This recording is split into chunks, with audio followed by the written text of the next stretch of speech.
حضرت سلطان محمود غزنوی رحمۃ اللہ علیہ کے پاس ایران کا بادشاہ اپنے سفیر کے ساتھ ملاقات کے لیے آیا ہوا تھا۔ سارا دن سلطنت کے امور پر تبادلہ خیال میں گزر گیا۔ رات کے کھانے کے بعد ایرانی بادشاہ اور سفیر کو مہمان خانے میں آرام کرنے کی غرض سے بھیج دیا گیا۔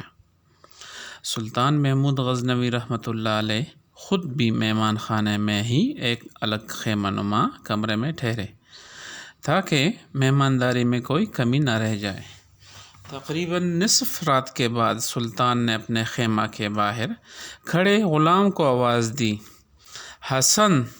اس نے پانی کا لوٹا اور خرمچی اٹھائی اور خیمے میں داخل ہو گیا۔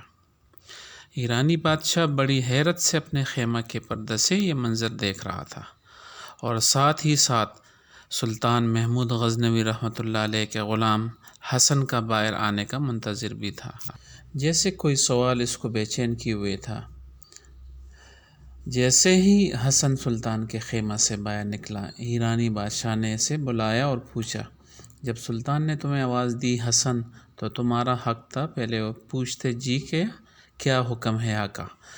تم بنا پوچھے ہی پانی کا لوٹا اور خرمچی لے کر سلطان کے خیمے میں چلے گئے۔ ہو سکتا ہے سلطان کو کسی اور چیز کی طلب ہو۔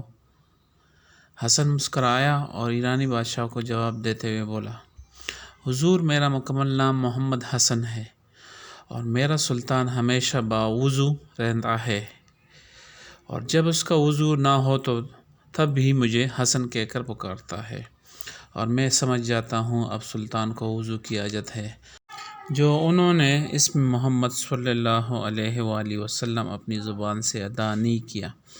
آج تک میرے سلطان نے بغیر وضو کے مجھے محمد حسن کہہ کر نہیں پکارا۔ اللہ اکبر!